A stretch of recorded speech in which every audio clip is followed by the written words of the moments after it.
cuadros para su revisión, pero desde ahora tienen que irse mandando a Oscar. Espero que ya Oscar los empiece a revisar, porque ayer le mandé un correo con la queja de ustedes de que no está haciendo las cosas como debe de hacerlas.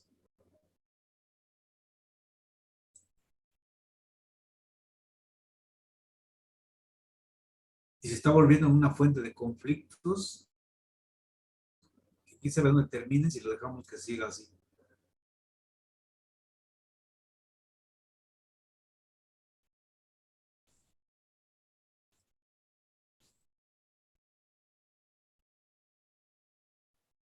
¿Y cómo les ha ido en sus demás materias, compañeros?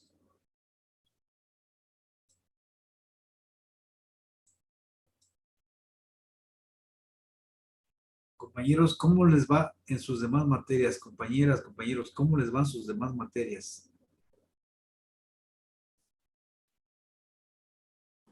Hasta ahora todo bien, profe. ¿No tienes problemas de comprensión o de alguna materia?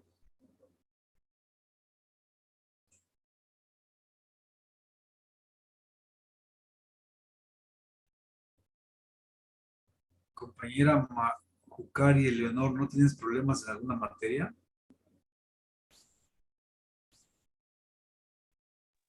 No, bueno, hay una materia en la que a veces me confundo por el cómo da el profesor algunas explicaciones y que requiere las definiciones de ciertos conceptos tal cual él nos lo dice, pero más allá de eso, en todas creo que hasta ahora todo va bien. ¿Qué materia es, perdón? Economía política.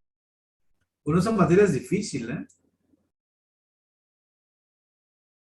De hecho, esa es la razón por la que mucha gente se pliega más a teoría económica que a economía política, porque no le entiende. Y luego los maestros de esa área con su abstractismo, al igual que los de matemáticas, pues no, tampoco la gente les entiende.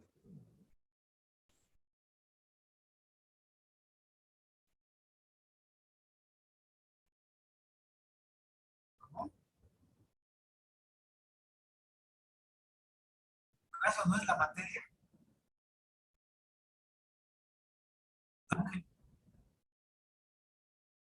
Oye, ¿estás en Face o en qué estás?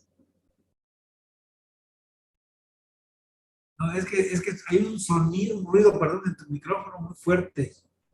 Luego así pasa cuando la gente entra por el Face, así pasa.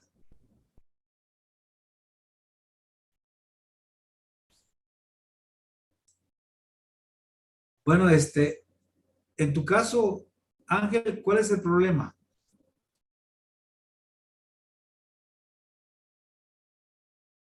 Ángel, ¿me escuchas? Creo que ya se salió Ángel. Paulina, ¿tú tienes algún problema, alguna materia de las que estás cursando ahorita en el primer semestre? Paulina, por favor, abre tu micrófono. A la cara, a veces ¿Sí me escuchas, llega a Paulina? sentir como que por ahí No me escucha.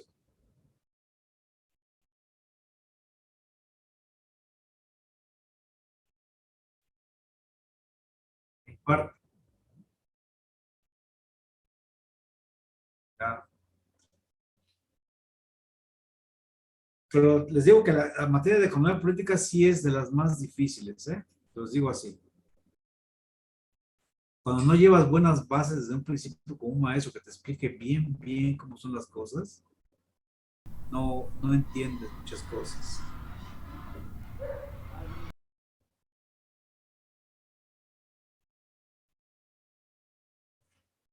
O sea, el primer capítulo del tomo 1 es de los más difíciles.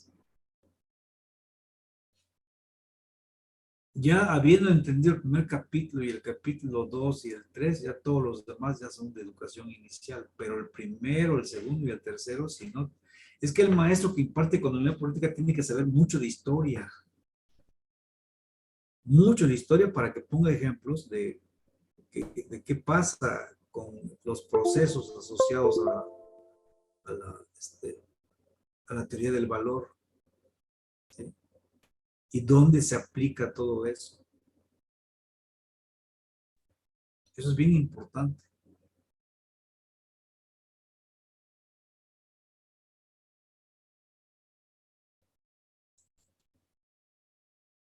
Voy a compartirles pantalla para enseñarles algo que yo le pregunté a mis alumnos de sexto semestre, ¿no? Para que ustedes vean que las cosas son difíciles en economía política.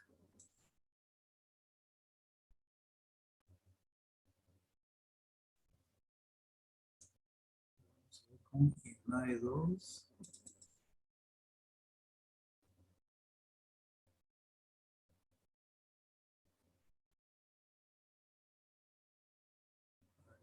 CD.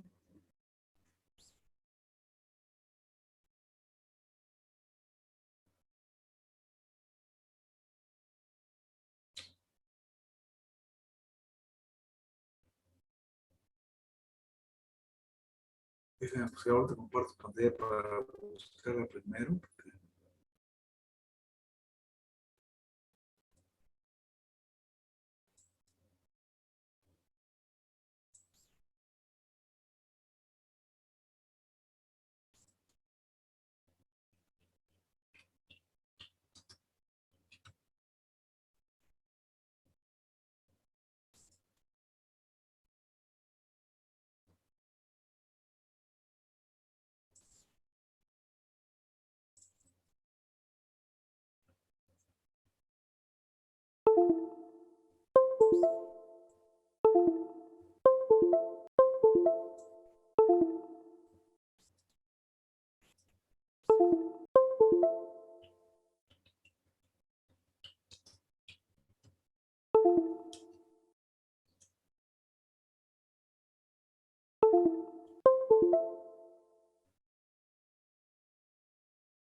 Fíjense, yo tuve que explicar el semestre pasado a mis alumnos de INAI 2, hace un año, perdón, de INAI 2, dónde se aplica la teoría del valor, o sea, cómo se aplica el concepto de valor. Aquí ven la pregunta, ¿cómo se aplica el concepto de valor? Entonces tuve que darles toda esta explicación para que se entendiera, ¿sí?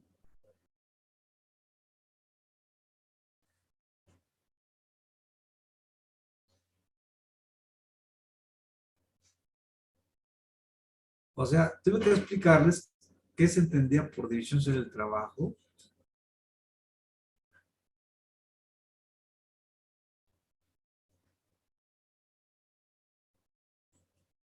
Y partir del hecho de que el trabajo es la única manera de crear riqueza. No hay otra forma más que esa.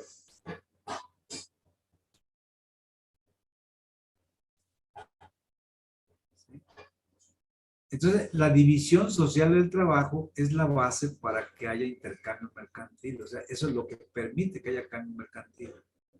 Es decir, que haya productores que se dedican a la producción de ganado, otros que se dedican a la producción de ropa, otros que se dedican a la producción de café, a la producción de cacao, a la producción de medicinas, a la producción de calzado, etcétera, para que puedan intercambiarse bienes entre ellos. ¿Sí? Fíjense bien la idea de que solamente habiendo una división social del trabajo en una sociedad es como puede haber intercambio. Sin esa división social no puede haber intercambio. ¿Sí?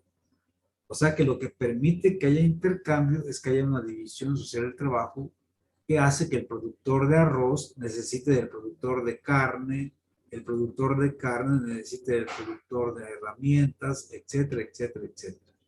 Solamente habiendo una serie de trabajos sociales en una sociedad es como puede darse el cambio. Y esos trabajos son producto del trabajo social, o sea, de la gente que se parte el lomo trabajando para crear X cantidad de cabezas de ganado, las cuales puede tomar algunas para venderlas, para aquel que las necesita, y con ese dinero ya puede comprar ropa, ya puede comprar medicinas, ya puede comprar, etcétera. Entonces, esa es la base para que haya mercado, que haya una división social del trabajo. Entonces, mientras más desarrollada está esa división, eso quiere decir que hay más productores, o sea, hay más productos que consumir, más productos que intercambiar. Eso quiere decir que cuando se haya la división del trabajo más desarrollada. ¿Sí? Entonces, esa división se puede ampliar en profundidad y en extensión. O sea que en extensión es de que surja un mayor número de productores. ¿Sí? Que surjan productores de azúcar, de arroz, de maíz, de frijol, de ropa, etcétera. Y en profundidad es de que el productor de trigo, ¿verdad? No solamente produce el trigo, sino que además surge un productor que elabora la harina, o sea, convierte el trigo en harina. Entonces la harina ya es una actividad industrial.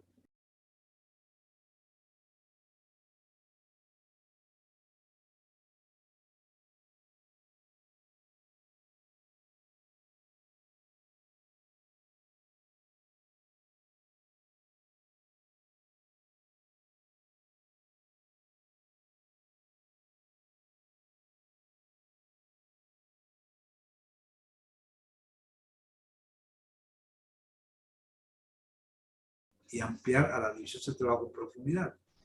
Pero entonces la pregunta que queríamos, una vez que yo les expliqué eso, es, digamos que, ¿cuándo aparece el valor de cambio?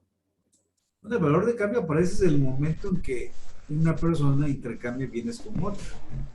O sea, quiere decir que primero que hay una división del trabajo, o sea, que el productor A produce azúcar y el productor B produce cacao.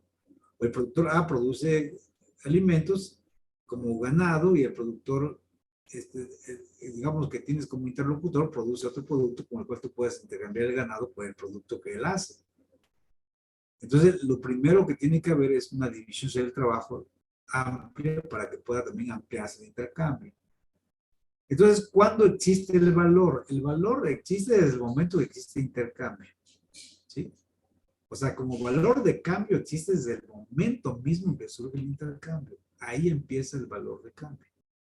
Y hasta la fecha existe ese valor de cambio como simple valor de cambio. O sea, una persona cuando quiere,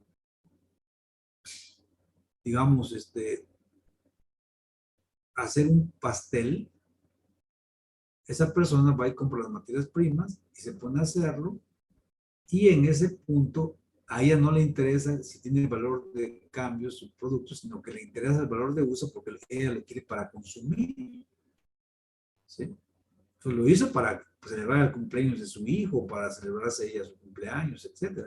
Pero en el momento que esa persona lo quiere vender, entonces sí necesita saber cuánto tiempo empleó en ese trabajo para más o menos pedir lo equivalente a lo que vale su pastel al intercambiarse con otro producto que puede ser, por ejemplo, las cebollas o el té o el café o etcétera, cualquier otro producto. Entonces esa persona sí necesita saber cuánto tiempo empleó. O sea, requiere saber cuál es el valor de cambio de su producto cuando lo va a intercambiar con otro bien. ¿Sí? En ese momento es que el valor de uso se transforma en valor de cambio. Cuando entra al mercado, cuando hay que buscarle a otra mercancía con la cual puedes intercambiarla, en la que se exige que mida su valor frente a la otra y la otra mida su valor frente a la tuya. Entonces ambos se hacen de valores de cambio y en ese punto existe el valor de cambio. Y ese aparece desde el momento en que la comunidad primitiva se comenzó a descomponer. Es decir, cuando surgió el esclavismo, ahí apareció el valor de cambio. En la etapa de descomposición de esa comunidad primitiva y su tránsito hacia el esclavismo, ahí apareció. ¿Sí? Y en nuestro territorio apareció en el momento en que el valor de cambio se transformó en valor que se valoriza. O sea, los aztecas ya tenían valores de cambio. Y llegaron los españoles y siguió el valor de cambio. Entonces, ¿cuándo surgió el valor que se valoriza? Cuando empezó a desarrollarse la industria capitalista. Es decir, en el último tercio del siglo XVIII. Ahí empezó en México el valor de cambio. ¿Sí? Anterior a ese periodo había valores de uso y valores de cambio, pero no valor de cambio que se valoriza, o sea, valor que se valoriza. ¿Sí?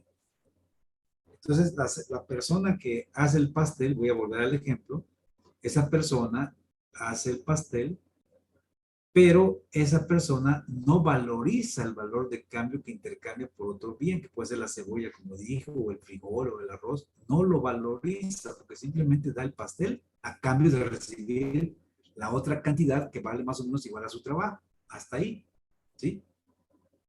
Pero en el momento en que esa persona que hace pastel agarra y contrata a 2 empleadas para que hagan más pasteles para llevarlos al mercado, en ese momento ya el valor de cambio ya no es un simple valor de cambio, sino ya es un valor de cambio que se valoriza. ¿Sí? ¿Por qué? Porque esa persona lo que hizo fue comprar, esa ama de casa fue a comprar materias primas, ¿sí?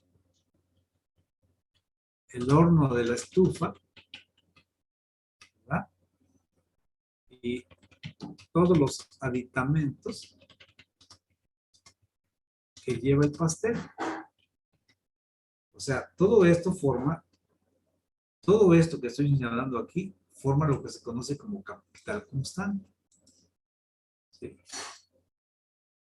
Repito, eso es igual a capital constante. Y las 2 empleadas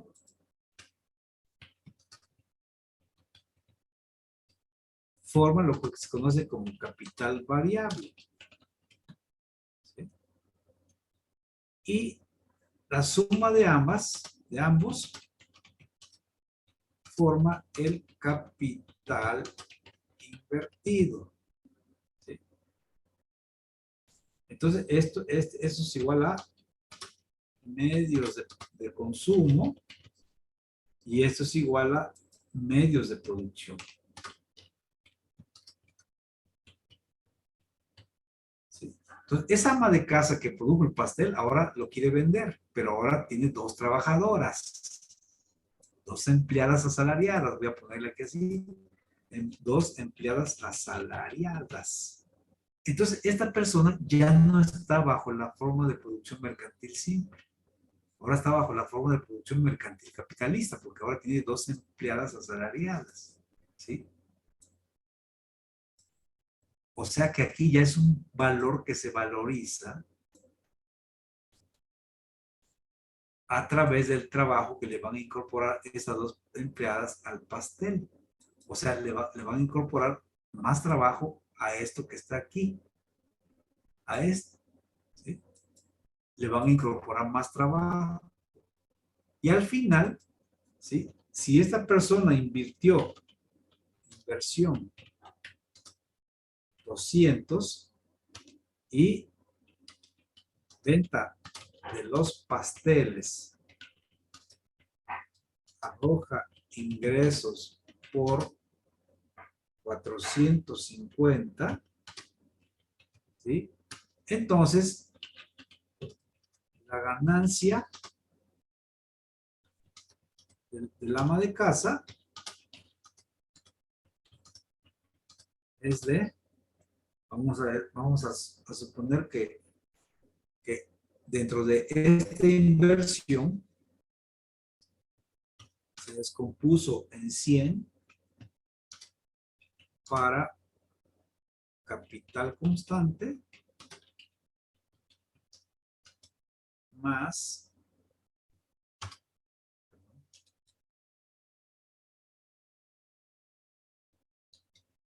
más 100 de capital variable.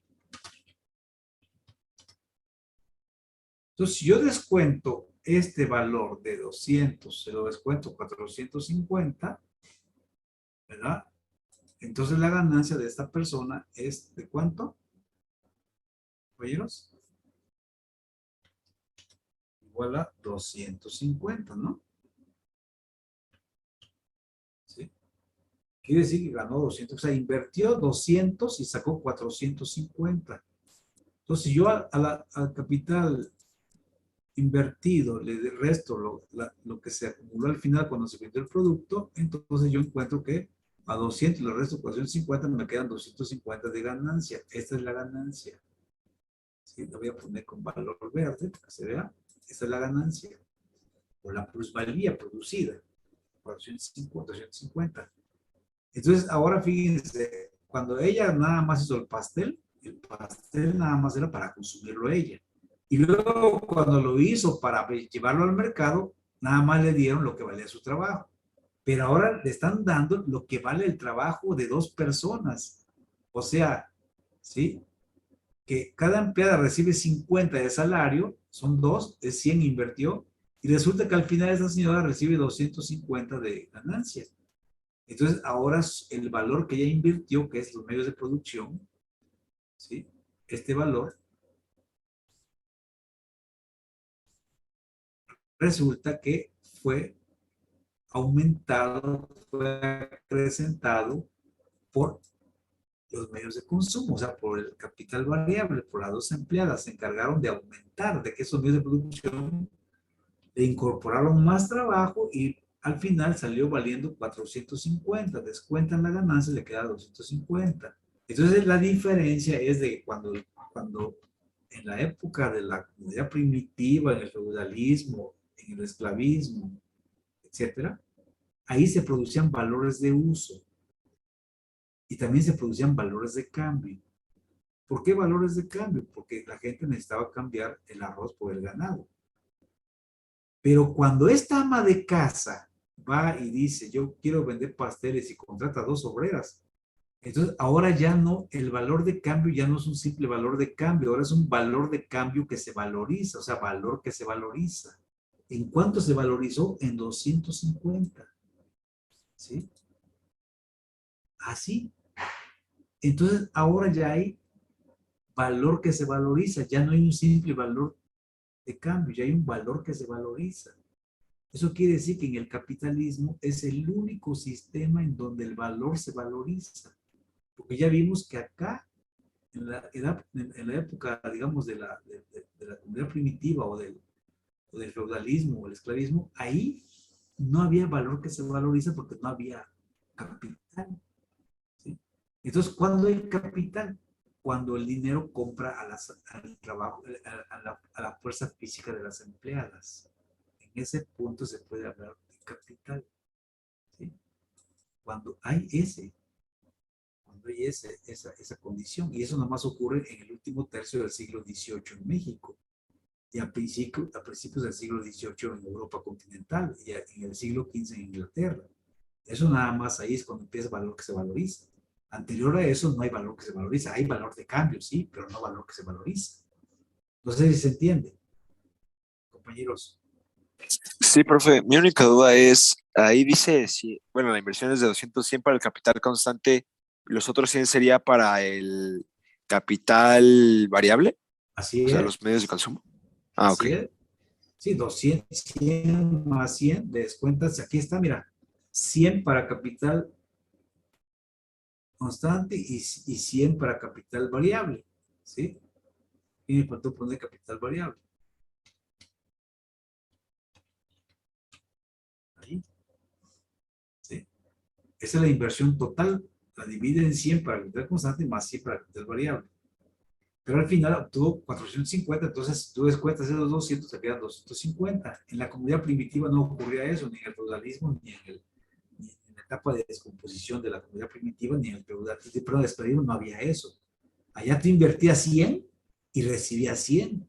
Invertías 200 y recibías 200, porque tu intercambio se volvía equivalente en la medida en que tú dabas lo que te tenían que dar, lo que correspondiera al valor que tú dabas. Entonces había un intercambio igualitario, muy equivalente, porque daba 100 y recibía 100. ¿Sí? Aquí ya no, mira, aquí tú diste 200, estás recibiendo 250.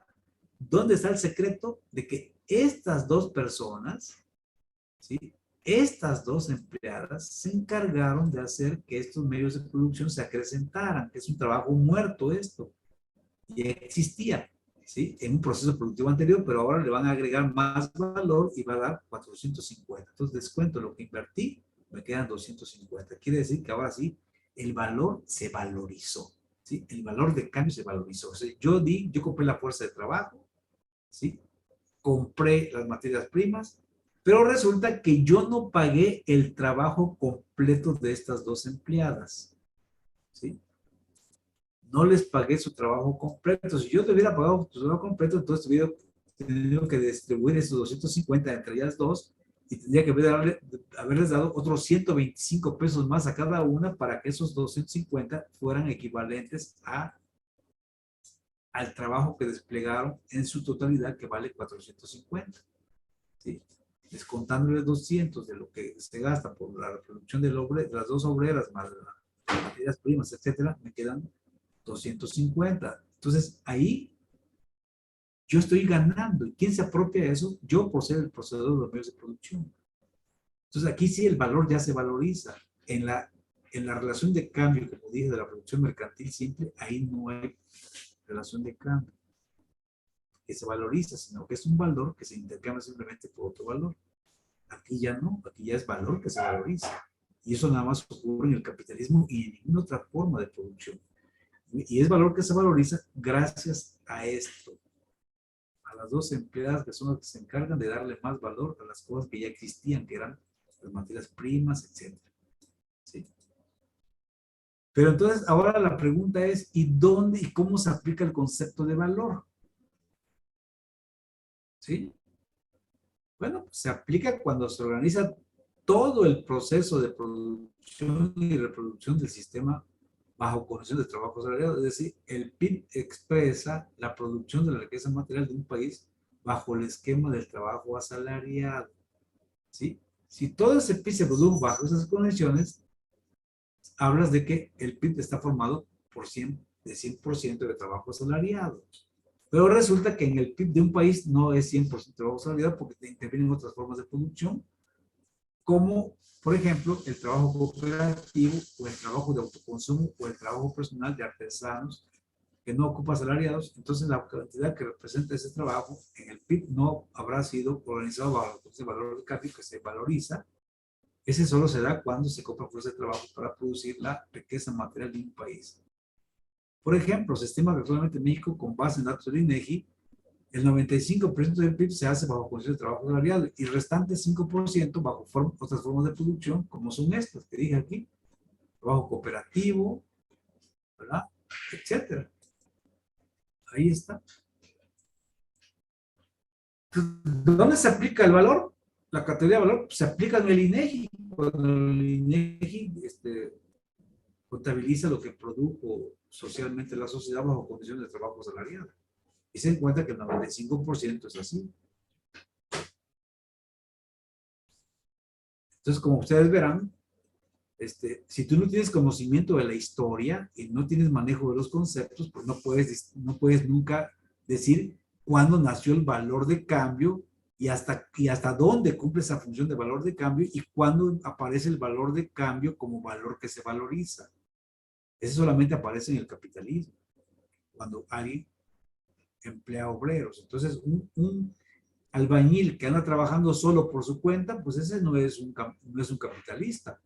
Pero desde el momento en que empieza a ocupar a un par de obreros, ahí se vuelve ya capitalista. ¿Sí? Ya su trabajo personal se transforma en trabajo capitalista porque ahora ya es un comprador de fuerza de trabajo. Lo mismo cuando un plomero trabaja por su cuenta, pues es un artesano, es un productor individual, pero cuando ya ocupa obreros, ya se vuelve un productor capitalista. Entonces la base para que tú crezcas materialmente en nuestra sociedad, como lo hemos dicho, es que explotes a los demás. Se oye muy feo, pero pues es la realidad del capitalismo. O sea, justamente por eso odiaron tanto a Marx y lo siguen odiando los capitalistas porque descubrió de dónde vivían. Y los llamó como una clase parasitaria, vividora, que vive del trabajo de los obreros. Así dijo Marx. ¿Sí? Por eso lo odian tanto hasta la fecha. Porque descubrió, o sea, la contribución de Marx no fue descubrir la lucha de clases, sino haber descubierto que a través de la lucha de clases es como se llega al cambio social, se pasa de un régimen a otro. Y su contribución fundamental, la más importante, fue cómo se produce la riqueza en la sociedad capitalista, de dónde surge la ganancia del capitalista, de dónde surge la plusvalía. Y ese punto fue lo que lo llevó al odio social por parte de la clase capitalista, que hasta el día de hoy subsiste ese odio. ¿Sí? Allá en la tumba que tiene Marx en Inglaterra, ya cada rato van y le ponen pintura, le cortan un pedazo, o sea, todo lo que se pueda hacer, la gente que odia ese tipo de ideología. Pero ahí está. No sé si entendieron entonces que tú solamente puedes hablar de valor que se valoriza en el capitalismo. Y valor de cambio puedes hablar en todas las sociedades donde haya intercambio mercantil. ¿Sí? Donde se cambien productos hay valor de cambio. Pero la única sociedad donde el valor de cambio se valoriza es en el capitalismo. No hay otro sistema donde el valor de cambio se valorice más que aquí. Porque ya vimos que en todas las sociedades anteriores ahí había valor de cambio, pero era una forma valor que simplemente servía para intercambiar un bien por otro bien, que servía para medir el trabajo de un productor frente al trabajo de otro productor. Pero aquí no, aquí ya es, ¿verdad?, un valor que se valoriza porque yo invierto 200 y saco 450. Entonces la única explicación de que se valorice es porque alguien puso de más y el que pone de más es el obrero, por desgracia. Bueno, entonces, voy a compartir pantalla ahora para mostrarles. Voy a dejar esto. ¿Tú no tienes ninguna pregunta respecto a lo que acabo de explicar o hay alguna pregunta? Compañeros. No, profe. Les comento, o sea, la base para que los maestros de economía política tengan así, sean didácticos, es de que tengan manejo conceptual de las cosas. Y segundo, que sean personas que tengan conocimiento de la historia. Porque si no tienen conocimiento de la historia sobre los conceptos, entonces se quedan pasmados y pensarán que, bueno, ¿qué será esto? ¿Qué será aquello? ¿Sí?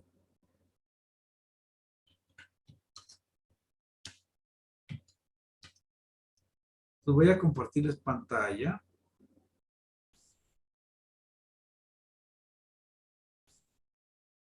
Perdón, a ver, ¿qué estaba dando? Completa. Aquí sí ya. Voy a buscar un material que publica la ONU que se llama Gross Domestic Products, que es un material que trae toda la información relativa a la riqueza que produce un país de los 210 países que son miembros de la ONU. ¿Sí? Aquí está este material, miren, se llama Gross Domestic Product.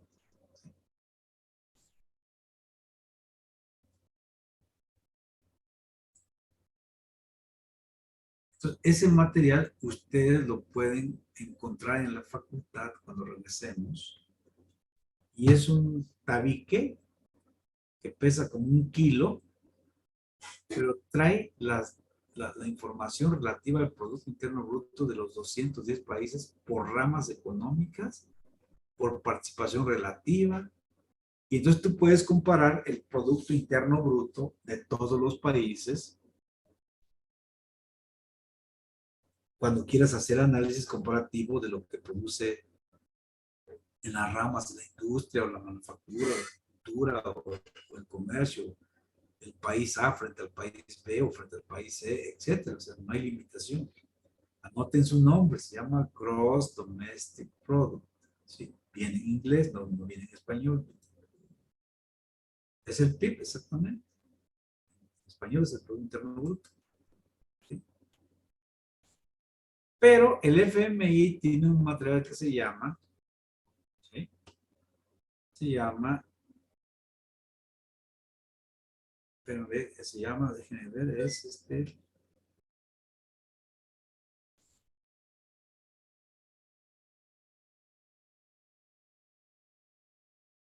se llama Data, FMI, Data, Database.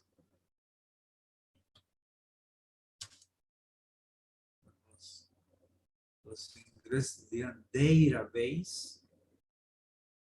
Este material World Economic Outlook.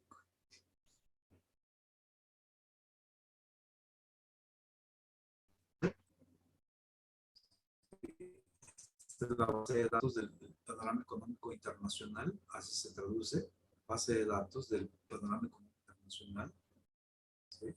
World Economic Outlook Database o database, perdón, database, databases, así lo pronunciarían los ingleses, ¿sí? Y los americanos lo podrían pronunciar como database, una cosa así, o al revés, los ingleses algo así, pero lo pronuncian diferente. Pero es lo mismo, estamos hablando del panorama económico internacional, del mundo, o internacional, es redundante decir del mundo, pero sobre la economía mundial. Pues aquí está. Entonces, cuando yo quiero sacar este material, aquí viene desde 2021, desde octubre de 2021, ¿verdad? Entonces, aquí le voy a clicar y aquí me pone por países, datos a nivel de países, datos a nivel de grupo de países y todo el material. Entonces, aquí le doy.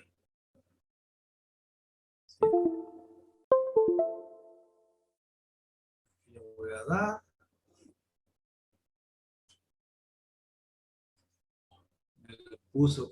Me lo sacó por grupo de países. Vamos a ver aquí por país. Vamos a ver qué me dice.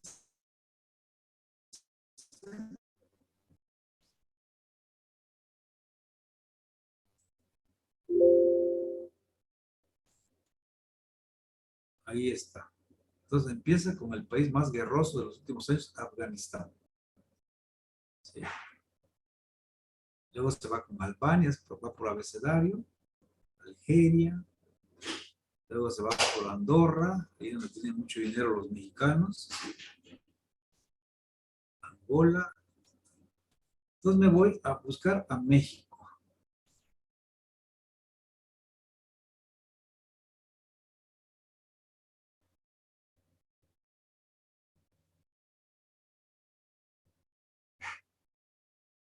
Ya estoy a punto de llegar a México.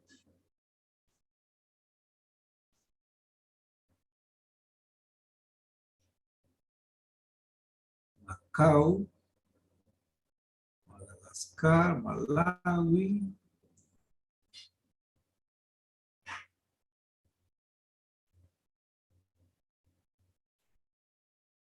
Así los Marshall.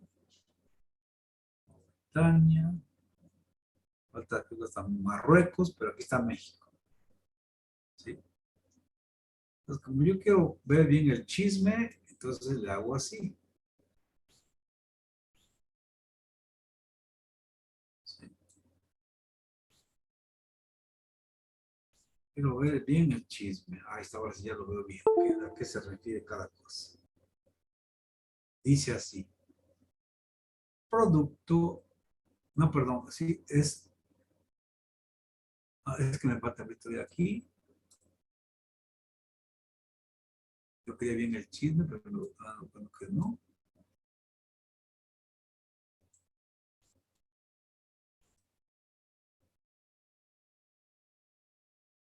¿Estaba yo? ¿Qué hice? Bueno, aquí está. Entonces, ¿no está México? No, me fui hasta la Z. ¿Qué pasó?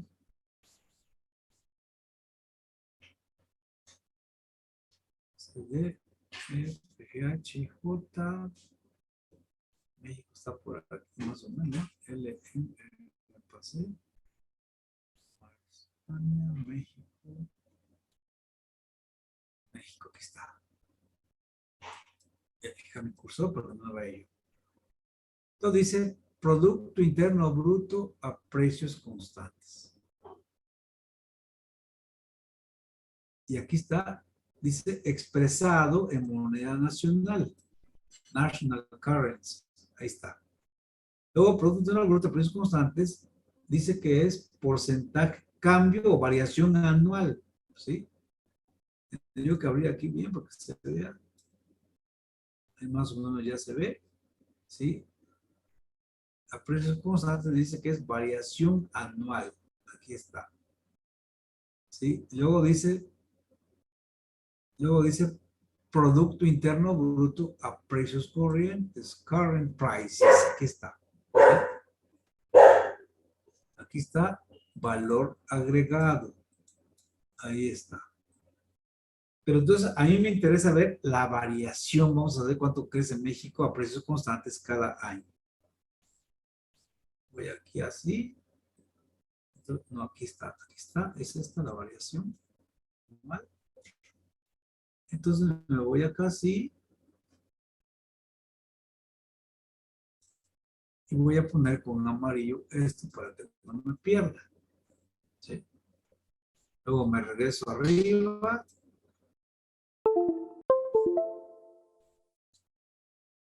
Y voy a ver qué es lo que dice arriba.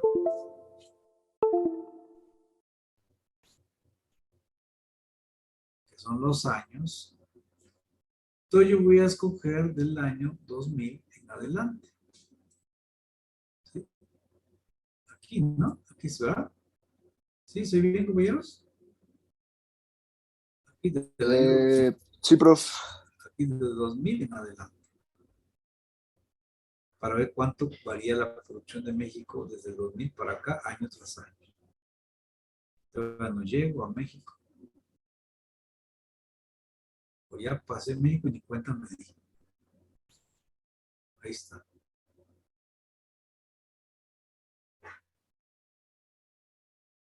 ¿Sí?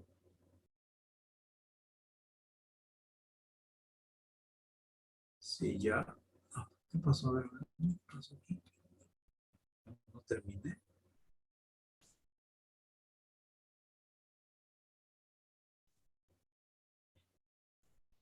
No, sí terminé. Estaba yo fue ya. Entonces ahora me regreso a buscar a México por acá. M, México.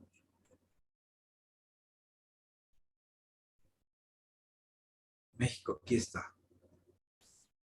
Yo ya sé que cuando encuentro la raya esta cruzada, la horizontal, perdón, digo, la vertical, ese es el crecimiento del año 2000. O sea, en el 2000 México creció 4.9%. En el 2001 decreció 0.4, o sea, fue la crisis de 2001. En 2002 decreció 0.4, 0.04, perdón. En 2003 ya creció 1.4.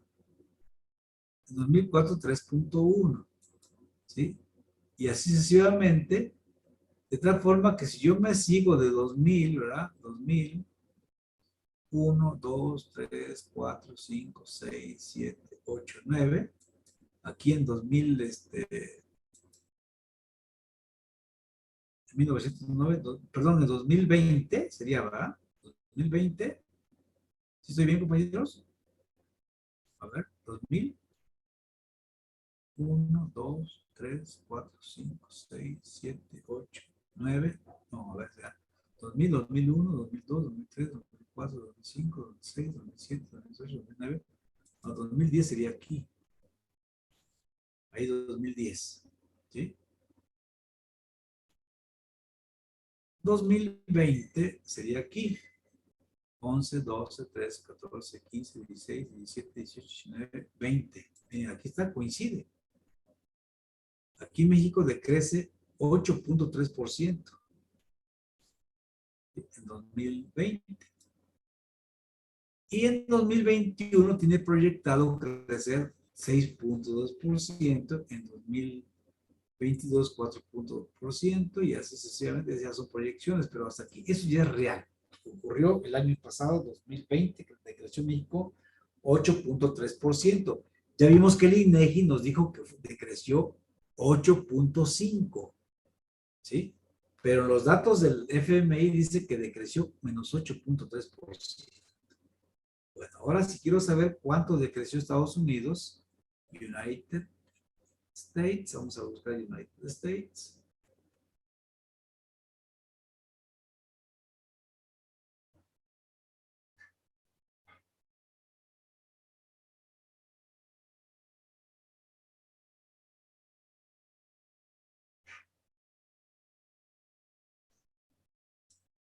Aquí empieza ya. United Arabian, aquí está. Vamos a buscar United States, United Kingdom, que es el Reino Unido. United Kingdom. Y este ya debe ser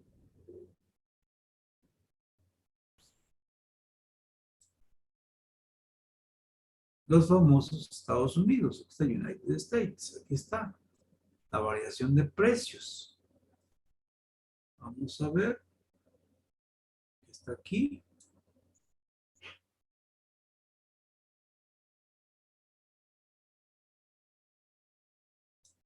Ahí está. Entonces ahora sí, ya sé que donde cruzo la línea vertical es el año 2000.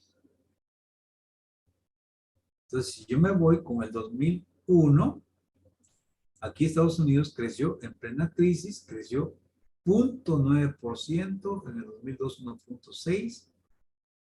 Entonces, 2000, 2001, 2002, 2003, 2004, 2005, 2006, 2007, 2008, 2009, 2010. Aquí digo que creció 2.7%. Ahora voy a ver cuánto creció en el 2020. 1, 2011, 12, 13, 14, 15, 16, 17, 18, 19, 20. Dice que decreció. Pues fue la pandemia el año pasado. Decreció 3.4%. México decreció 8.3%. Y se dice que va a crecer este año 21 en 5.9 y los demás lo que está aquí proyectado. Pero eso sí es real. Decreció 3.4%. ¿Sí? Entonces, cualquier país que yo quiera cuál fue su crecimiento, ahí está. Y también si quiero saber cuál fue el valor del producto de Estados Unidos, vamos a regresar con Estados Unidos. Voy a buscar. Dice National Currency. Aquí está.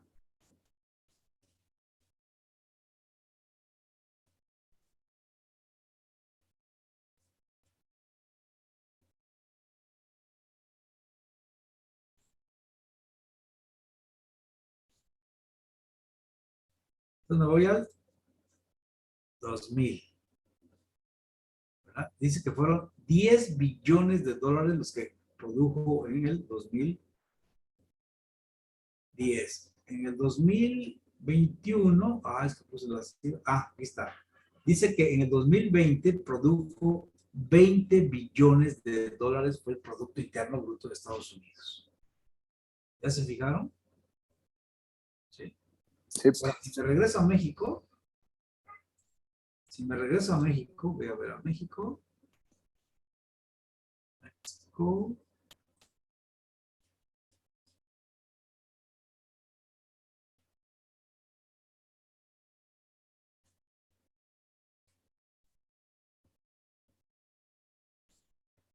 México, aquí está. Precios corrientes.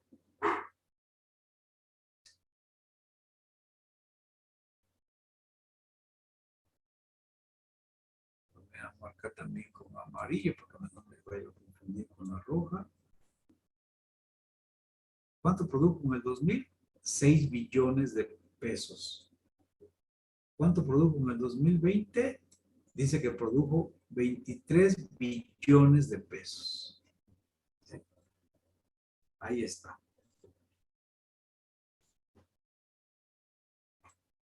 Entonces, como ustedes ven, ¿sí? También aquí trae el deflactor del Producto Interno Bruto, miren, aquí está. ¿Sí? Ahí está el deflactor. La base debe ser, ¿cuándo empieza la información aquí? ¿Qué año empieza? Aquí está. ¿Qué año es? Sobre el primero. 80 tiene la base. Entonces ahí empieza el crecimiento a medir la variación del cambio anual y eso es lo que mi crece. Entonces voy a dejar de compartir pantallas. ¿Tienen alguna pregunta que hacerme? Permítanme unos segundos primero, compañeros, o te regreso.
Ahora sí, compañero, díganme alguna pregunta que tengan. Yo, profe, Sí. por ejemplo, o sea, cuando dijo que el 95% del PIB en México, pues es a través, pues, pues Trabajo básicamente asalariado. del capitalismo, ¿no? De trabajo asalariado. El otro Sí. 5%, ¿a qué corresponde? ¿Serán como a comunidades autosustentables, así como zonas rurales y A así? todas las zonas rurales. A todas las zonas rurales corresponde ese trabajo 5%. Y a las cooperativas y a las personas que trabajan por cuenta propia en las ciudades. Son estimaciones. Entonces el PIB y del mundo así es, ¿eh? Es una tendencia mundial que el 95% del PIB en Estados Unidos es bajo trabajo asalariado y el 5% restante es bajo trabajos distintos en donde todavía hay trabajo artesanal, trabajo de autoconsumo, todavía existe. Acuérdense que en Estados Unidos también hay comunidades indígenas hasta la fecha. Que cada rato les pasa a los de aquí, se están defendiendo contra los grandes mineras, contra los grandes capitales, para que no les quiten sus tierras. Porque el capitalismo es un sistema que va despojando permanentemente. Entonces, esa es la historia, compañeros. Ahí es, el INEGI es donde se aplica ese concepto de valor, porque es el encargado de registrar la producción de los países. la que se hace bajo condiciones de trabajo salarial, la que se hace bajo otras formas de producción, y la ONU es la encargada de recabar esa información y el FMI, como ustedes también están viendo. Pero ellos no son los que la recaban, sino que lo que hace el INEGI es enviarles la información que les solicitan y ya la ONU trabaja esa información de acuerdo a los criterios metodológicos que tiene el Departamento de Estadísticas. Pero el concepto de valor sí tiene aplicación. ¿Cómo tiene la aplicación? A ver si me entendieron, compañeros. ¿Cuándo se aplica el concepto de valor socialmente en nuestra, válgase la redundancia, en nuestra sociedad? A ver si entendieron. David Tucunaga, ¿cuándo se aplica el concepto de valor en nuestra sociedad? Pues el único sistema que aplica ese valor es el capitalista, ¿no? Pero ¿en qué momento puedes decir que lo estás aplicando? O sea, estoy aplicando el concepto de valor ahorita, o ayer, o mañana. ¿Cuándo lo puedes aplicar? ¿Cuándo se aplica? Pues, por ejemplo, cuando utilizas ya como medios de consumo, ¿no? Para generar tu capital invertido a largo o corto plazo. Mira, anótalo para que nunca se te vaya a olvidar. Esta es una investigación que me costó años lograrla hasta que la encontré. ¿Sí? Aquí está, mira, anótala por favor.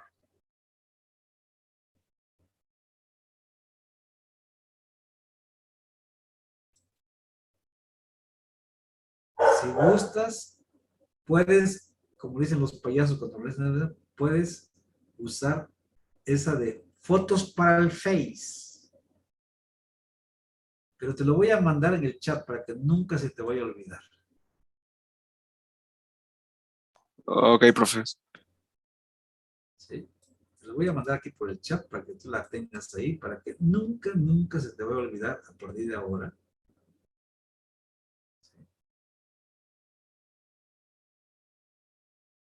¿Por qué no estoy? Chat, está.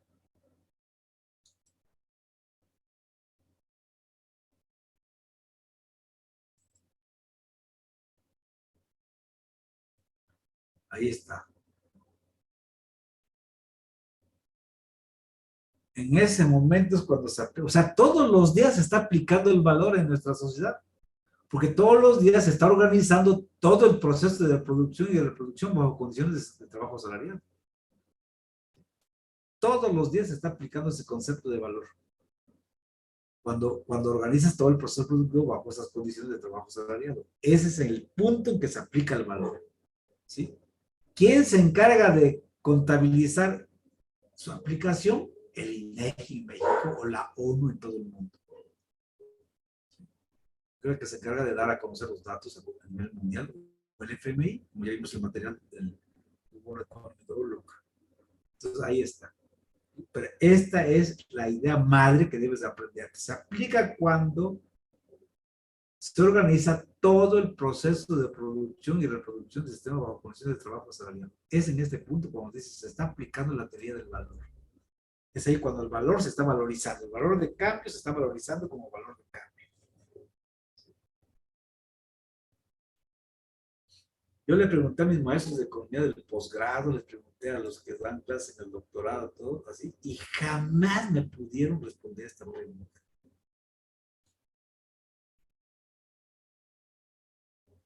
Y yo puse a mis alumnos de sexto semestre a que se dedicaran a preguntar a sus maestros de economía política cuándo se aplica el valor, cómo se aplica, y hasta la fecha no le han podido responder a los alumnos de esa materia de sexto semestre. Eso quiere decir que sí es difícil entender el capital de Marx, no es fácil. Pero ¿tiene sentido lo que estoy diciendo? Sí, profe. Claro que sí. O sea, en la praxis así es. Todos los días se aplica el valor porque todos los días el sistema productivo se está produciendo bajo esas condiciones el 95%. Entonces, todos los días el valor está organizando la producción y reproducción del sistema desde que anochece hasta que amanece, desde que amanece hasta que anochece. Porque hay trabajos que se realizan de día y trabajos que se realizan de noche en este país. ¿Sí? Desde los lícitos hasta los ilícitos. Entonces, para la compañera, vamos a ver, Paulina, voy a recordar ¿no? lo que fue lo que vi aquí en la pantalla. Paulina, por favor, puedes encender tu micrófono o abrir tu micrófono. Paulina, what happens? Como dicen los gringos, what happens?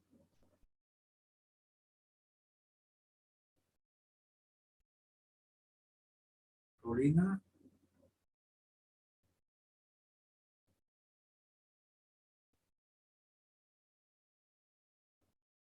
Paulina, no, Profe, yo no tengo estoy. una duda. No, a ver, espérame, estoy recurriendo a Paulina. Ahorita te resuelvo tu duda, Jucari. Paulina, por favor. No sé qué esté pasando con Paulina. Sí, adelante, Jucari. Jucari, Sí, me perdí. No, ¿cuál era la cuestión incomprensible del capital o qué es lo que manda a sus alumnos a preguntar a todos sus maestros? les pregunté que ya en el ejercicio profesional de un economista, ¿dónde se aplica la teoría del valor? ¿Sí? ¿Dónde? Y la respuesta es en el INEGI, porque ahí es el encargado de contabilizar toda la riqueza que se produce bajo condiciones de trabajo asalariado. ¿Sí? Y las que se producen bajo condiciones no de trabajo asalariado. Ahora, la otra pregunta, ¿cómo se aplica esa teoría? Y la respuesta se las mandé por el chat. Entonces, son dos preguntas, ¿cómo y dónde? ¿Sí? Entonces, el cómo es cuando el sistema organiza todos los días la producción y reproducción de él bajo condiciones de trabajo asalariado. Y su aplicación se traduce en el INEGI cuando el INEGI contabiliza trimestral, semestral o anualmente el Producto Interno Bruto bajo esas condiciones de trabajo salarial. No sé si te quedó claro ahora, Bucari. Sí, profe, muchísimas gracias. Te digo, yo le pregunté a mis maestros del posgrado hace muchos años, luego me los encontré, me daban cursos así de otras materias. Yo fui maestro muchos años de economía política y te admito que yo tampoco sabía cómo se aplicaba, hasta que un día me puse a reflexionar, bueno, ¿y dónde se aplica ese maldito concepto y cómo? Me puse a pensar. Entonces, con ayuda de muchas cosas que leí, videos y todo, descubrí que así va, que así es. Que el único momento en que tú ves cómo se aplica es cuando el proceso de producción y reproducción del sistema se hace bajo condiciones de trabajo asalariado, porque ahí es donde se ejecuta esa acción de valor que se valoriza. Ahí, de día o de noche. Ya sea que trabajes en el día como asalariado o que trabajes en la noche como asalariado, ahí es donde estás aplicando ese concepto de valor que se valoriza. ¿Dónde se contabiliza o dónde se ejerce su traducción profesional? Pues en el INEGI. O en la ONU, si hablas a nivel mundial. Porque es la encargada de contabilizar metodológicamente esa información. Y la ONU y cada país lo lleva a la práctica porque tienen que contabilizar la producción que se hace en las fábricas. Ya les dije, mandan cuestionarios y recaban por diferentes medios la producción de las organizaciones empresariales, etcétera, que apoyan también en ese tipo de labor. ¿Sí? Y si me permites, te voy a ampliar más la idea de que socialmente hablando, tú no puedes contabilizar el trabajo social producido bajo condiciones de trabajo salarial. Así que digas, fueron 500,000 horas o fueron 1 billón de horas de trabajo social, porque eso no existe en el capitalismo. Eso no se puede dar así. Entonces se hace un rodeo y a través de los precios es como contabilizas esa información y la vuelves uniforme. La producción de las horas invertidas en manzana, la producción de las horas invertidas en autos, la producción de las horas invertidas en café, etcétera, las vuelves comunes como horas trabajadas a través de los precios. Entonces los precios son los que sirven para que el trabajo social se traduzca de manera contable. ¿Sí? No sé si ahora sí te queda claro el asunto.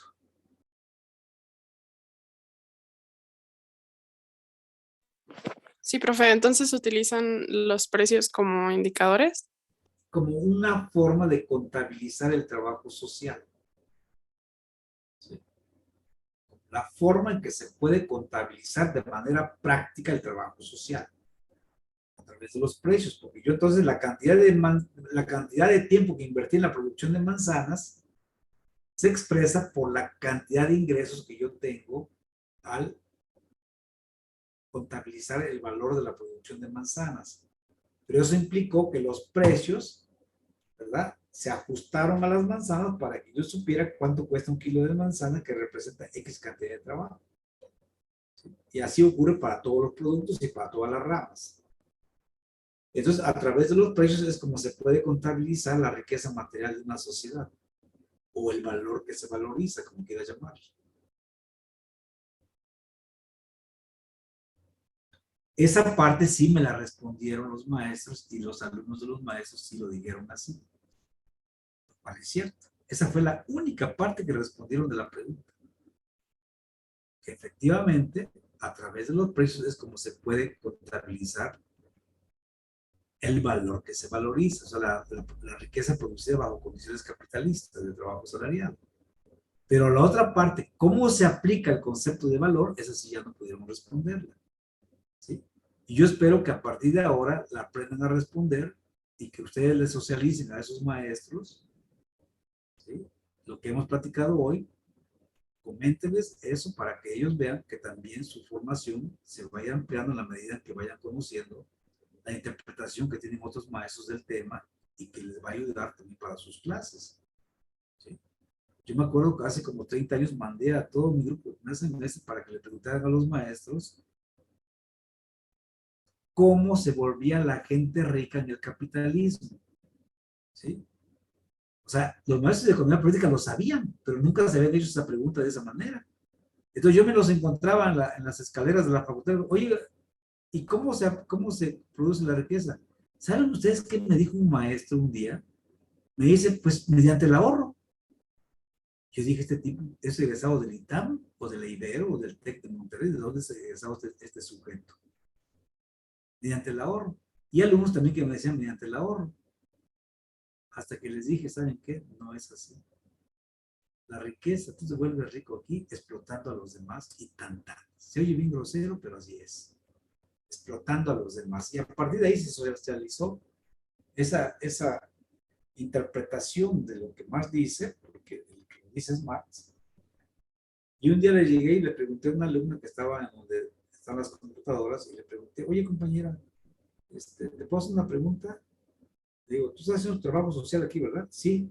¿Y tú ya terminaste la carrera? Sí, perfecto. A ver, dime, ¿cómo es que la gente se vuelve rica materialmente en una sociedad como la nuestra? Y la compañera así me dijo, miren maestro, tal vez sea muy rudo decírselo, pero es explotando a los demás. Dije, sí, así es. No tengas miedo de decirlo, porque así es. Aunque lo quieras ocultar, así es. ¿Sí? Entonces el capitalismo inventó una ideología o una cultura traducida en ideología que consiste en hablar bonito y en hablar rudo. ¿Sí? Entonces, si tú quieres hablar bonito, dices estudio. O sea, tengo mi estudio fotográfico, tengo mi estudio de esto, Y si quieres hablar rudo, dices, tengo el taller de fotografía, tengo el taller de esto, tengo el taller de aquello. Pero no es lo mismo que digas estudio a que digas taller. ¿Sí? Fíjense, un hombre analfabeta como el Paz Olivares, que fue un boxeador de los años 70, fue el que dijo así, porque un periodista le preguntó, oiga, usted se dedica como artesano a tallar madera, ¿verdad? Tiene su taller de madera, de hacer figuras. Y le dice el Paz, no señor, yo tengo un estudio, aunque le cueste un poquito más de tiempo decirlo, tengo un estudio donde hago obras de arte, dijo el Paz. ¿Sí? Entonces, hablar de manera eufemística es decir, ¿verdad? Excremento. Y hablar de manera llana es decir, mierda. Entonces, a la derecha no le gusta que tú digas mierda, sino que digas excremento, heces fecales, porque así hablas de manera eufemística. Es decir, le das una connotación delicada al lenguaje. Porque a la derecha le gusta ocultar la realidad, no le gusta hablar de manera salvaje, porque no le gusta que se ponga, ¿verdad?, al desnudo las realidades de nuestra sociedad. Eso es algo que también ustedes tienen que aprender, que el lenguaje eufemístico es una forma de ocultar la realidad. Y el lenguaje llano y sencillo es la forma abierta de mostrar la realidad de nuestras sociedades. ¿Sí? No sé si les quedó claro, compañeros. Sí, profe. Sí. Entonces, ¿ninguna duda más tienes respecto a esto o hay alguna duda?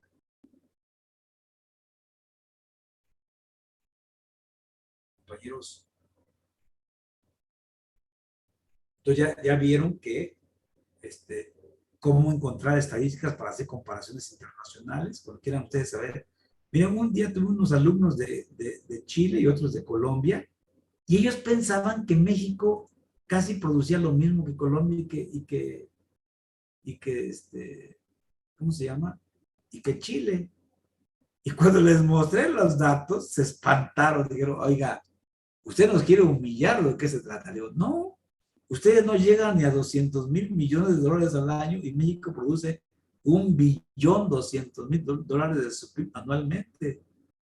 Y luego les demostré el dato de Argentina que no llegaba ni a 450.000 millones de dólares. También se espantaron los argentinos. Dijeron, no, es que no es cierto. Cierto, aquí está.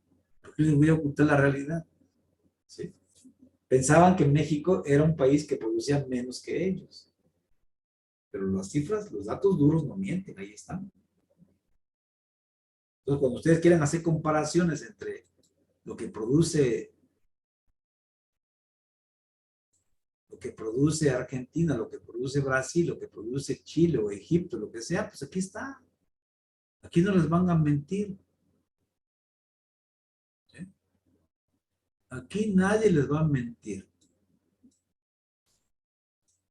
Porque si algo tienen los datos es que a nadie le mienten. ¿Cuánto crece? Aquí está. ¿Sí?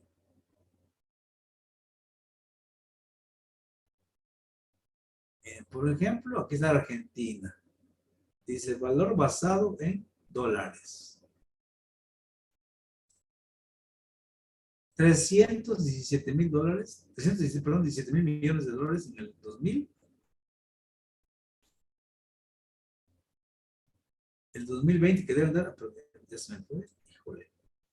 Bueno,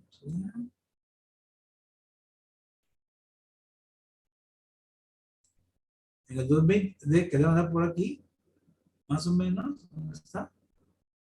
Ah, no, hasta acá llegó. Fíjense, para el año que viene se está proyectando 363.000 millones de dólares para Argentina. ¿Sí? Esto debe ser más o menos por el año 2000, 332.000 millones de dólares. O sea que es un país que está en la quiebra gracias a los regímenes militares que tuvo durante años, que de ser un país que era mucho más, que territorialmente es más grande que México, que productivamente era más grande que México en los años 70, llegaron los militares y acabaron con ese país. Nosotros, si no hubiéramos tenido los 36 años de regímenes neoliberales, hubiéramos tenido un desempeño mejor en la economía. Pero llegaron los neoliberales y nos pusieron por la torre. En Argentina llegaron los militares y le pusieron por la torre. ¿Sí? Entonces, ahí están los datos para que ustedes nunca nadie los engañe. De quién es quién. Datos duros no mienten. Si no hay ninguna duda más, yo aquí dejo la información. El próximo lunes vamos a hacer una actividad que se los voy a mandar, espero mañana, para que ustedes la resuelvan en sus casas. Y el lunes lo vamos a discutir aquí en clases. Y el miércoles empiezan las exposiciones con los compañeros que ya designé para tales efectos. Y el lunes voy a nombrar a otro grupo más. ¿Hay alguna duda, compañeros? Paulina, ¿estás ahí? Porque no te estoy preguntando algo y no me apareces. A ver, la compañera Paulina, ¿está o no está?